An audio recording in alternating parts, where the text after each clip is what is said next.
Best entitled parents shutdown ever. I ideally wish I could claim this was me, or even a relative, so I could claim this degree of clever was in my genes. But it was not. It was a bouncer at a small town club, and when he made the comment, there weren't even the expected cinematic "Ooh, what?" one would expect. Just a dead, echoing silence from about 40 onlookers. No need for the cast, how dumb are you? This mother and daughter pair were trying to get into the club late in the evening. The daughter was clearly young, in a quite nice, fashionable, as my best fashion blind eyes can tell, outfit.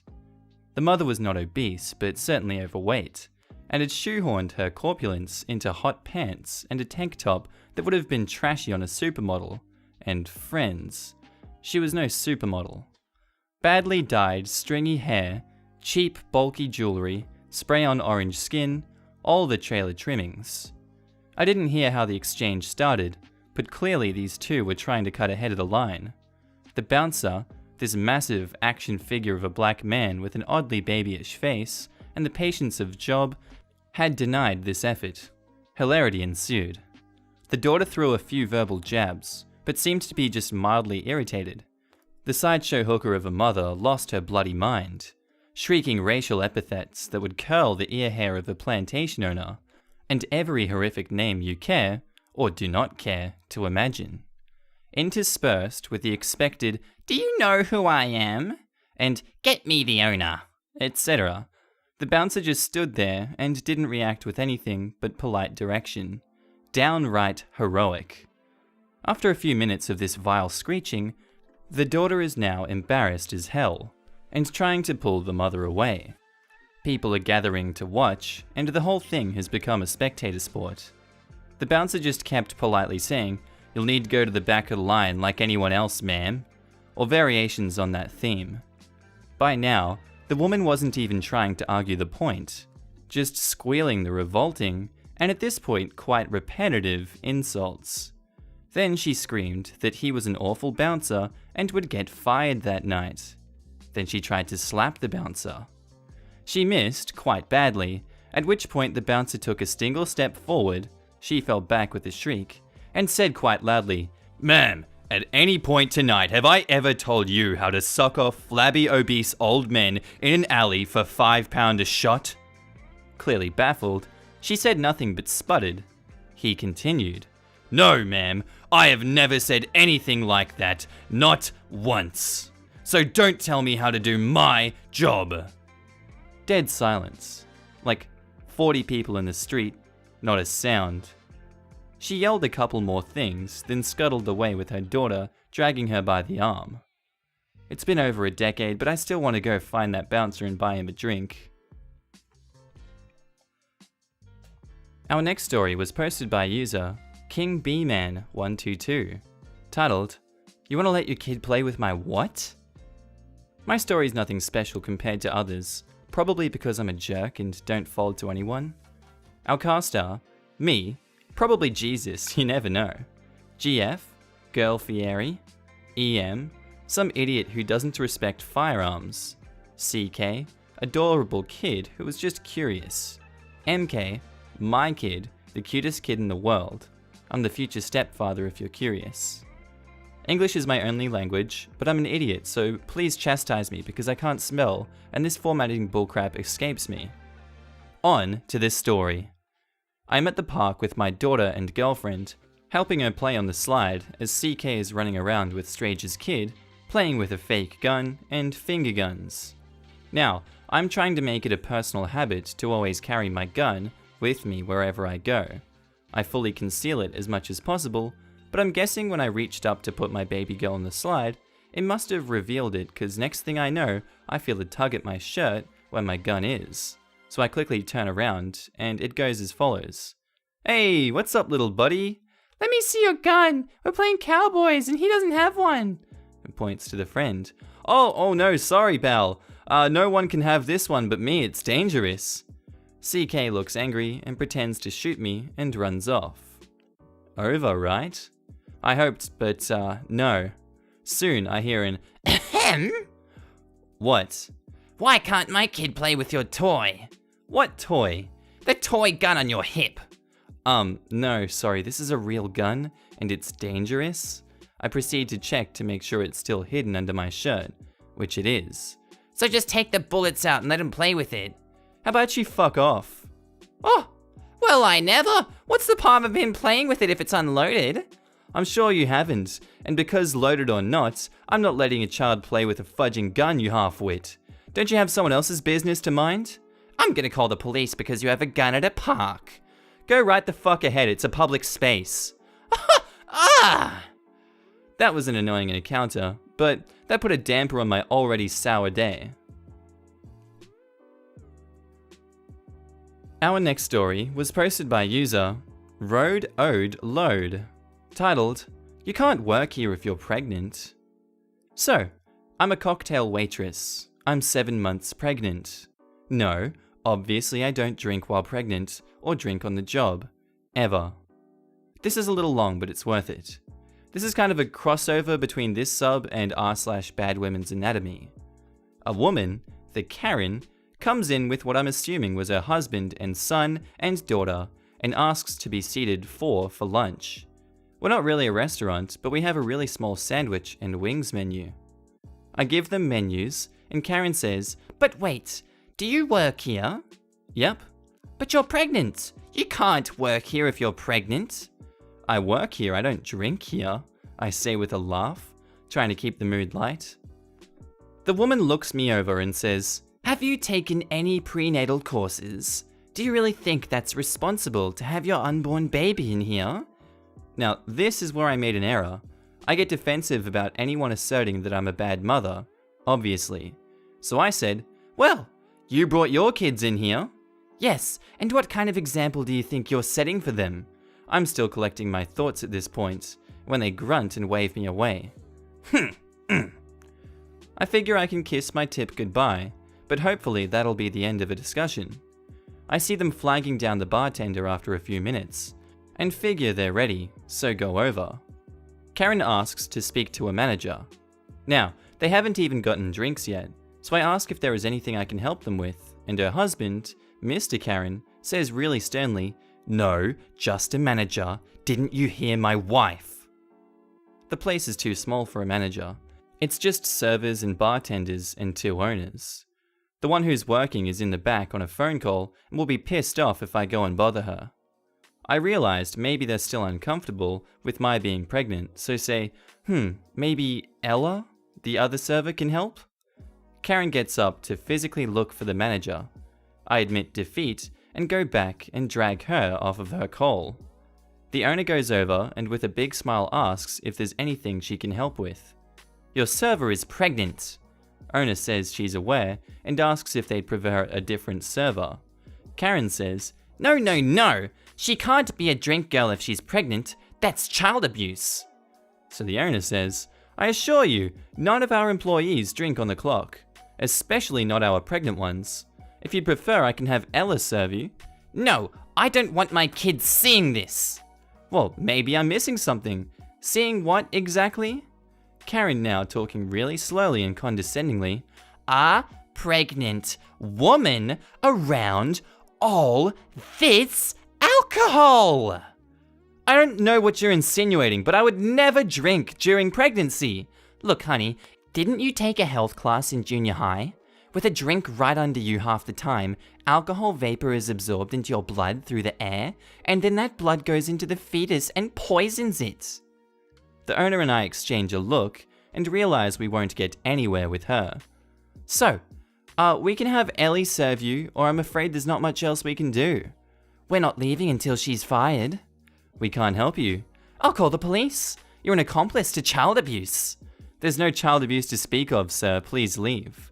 Karen, getting crocodile teary, "You may not think a fetus is a child, but I was taught to believe life begins at conception, and I will stand up for all living things, big and small, because that is what my Lord and Savior wants me to do."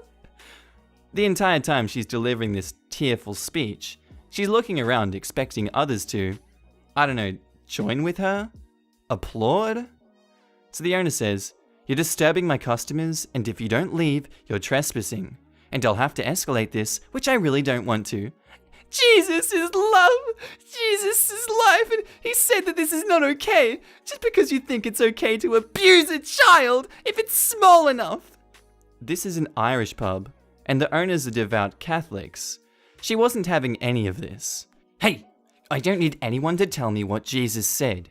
If there were abuses here, I'd have acted to stop it, but there isn't any. I need you to please leave. Karen says, I'm calling the police. Do that. We just stop trying to service their table. As we all wait for the cops to arrive, Karen keeps trying to give her sermon, but there was a game on that people had come to watch, and eventually everyone yelled at her until she piped down. Enter awesome officers, AO1 and AO2. AO1, Town Named Police Department, says, Is there a Mr. Karen in here somewhere? Right here, officers. You said you were witnessing child abuse. Are there parties involved still in the bar? They pointed me out.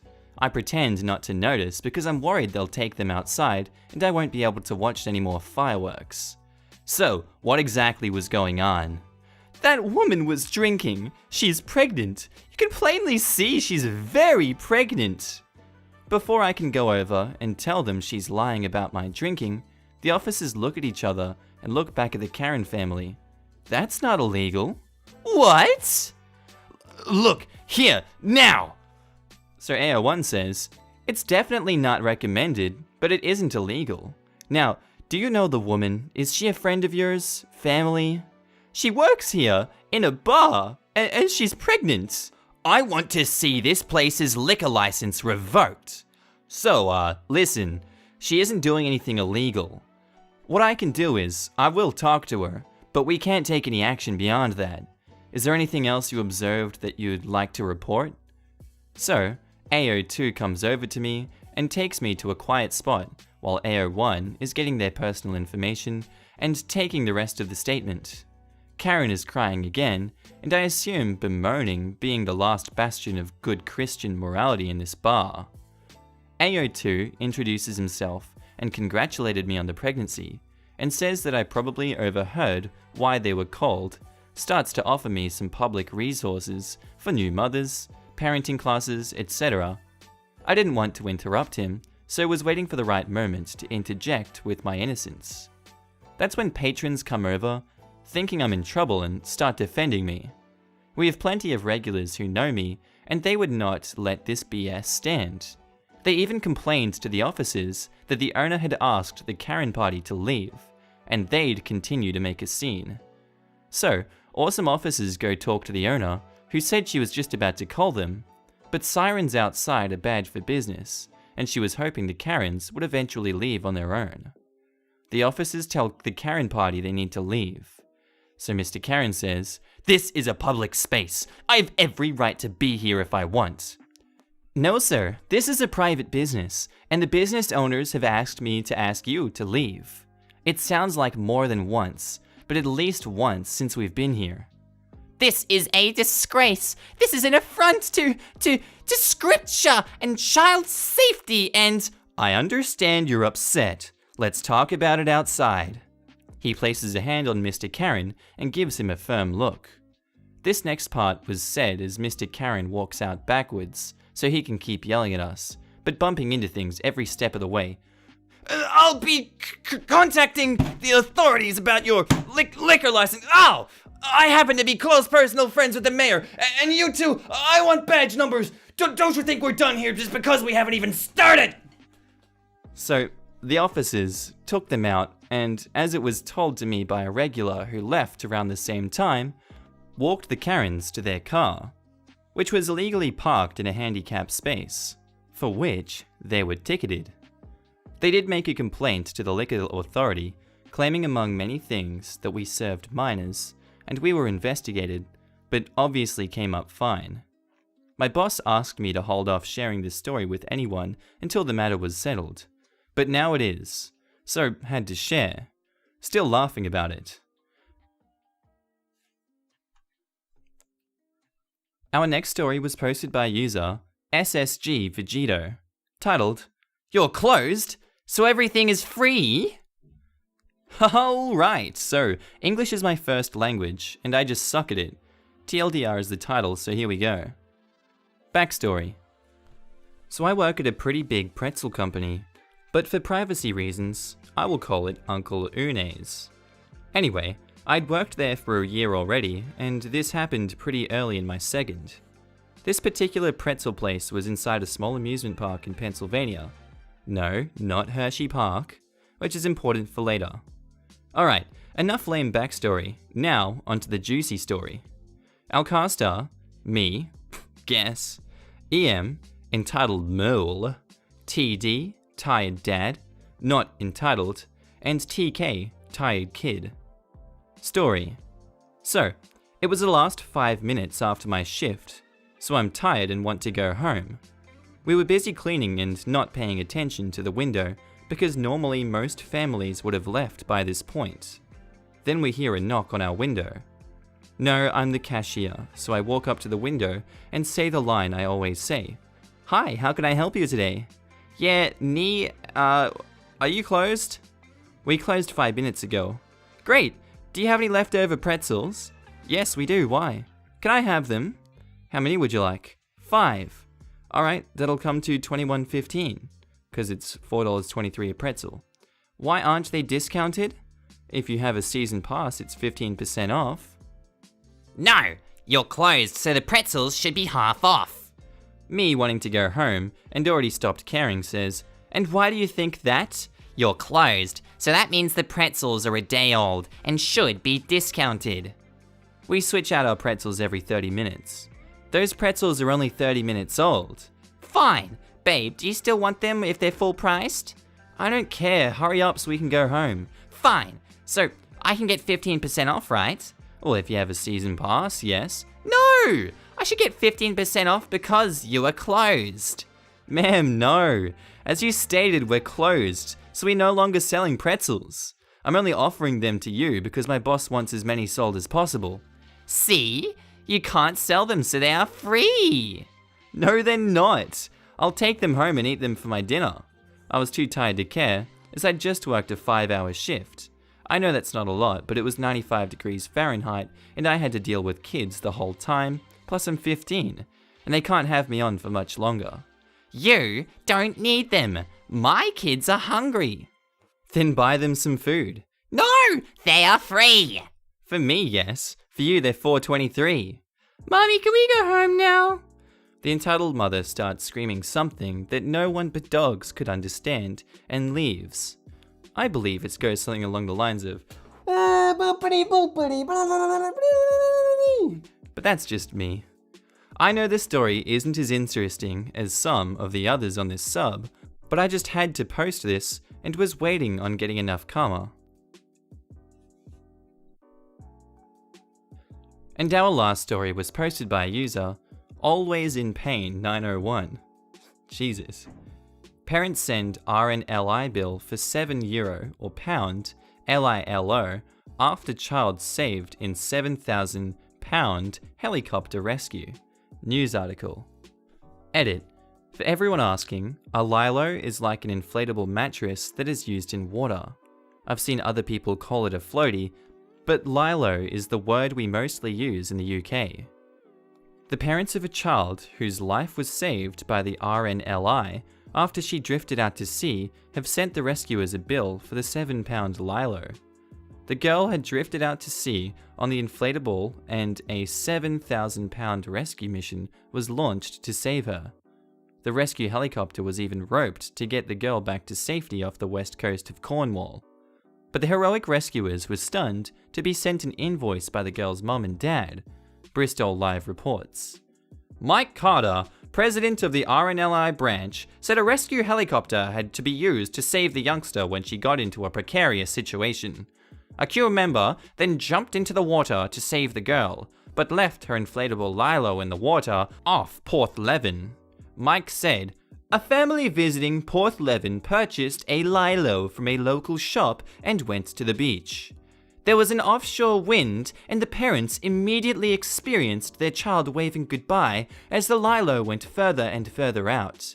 The Coast Guard scrambled the SAR helicopter, which was soon on scene. The diver jumped from the helicopter and saved the child. He instantly put a knife through the Lilo to save any further drifting, and they were both winched to safety. After receiving the invoice, Mike said the rescuer replied, saying that they would happily pay if the family paid for the cost of launching the helicopter. He said, 2 weeks later, the commanding officer of 771 received a request to pay an invoice for £7, the cost of the Lilo. The CO wrote, replying, I will be happy to pay your invoice on receipt of payment for the helicopter rescue, £7,000.